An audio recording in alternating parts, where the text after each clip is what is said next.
धारण करके भगवान के सिद्धर गुणगान करत हवे। कार्तिकी हे सगुण और निर्गुण रूप ही अनूप रूप लावण के युक्त ही राजाओं की शिरोमणि।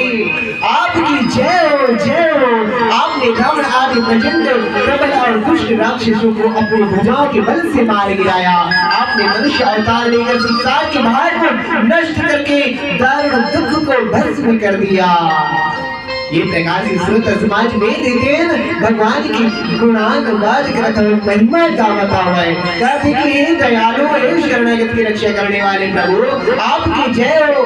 मैं सीता जी सही शक्तिमान आपला नमस्कार करत हूँ। श्रोत समाज ये प्रकार से सब वेद देते स्तुति करके चले जाते हैं और वेद की स्तुति करके जाए के बाद श्रोत समाज देवर सिंह नारद जी के नाते देवर सिंह नारद जी की स्तुति करने के बाद भगवान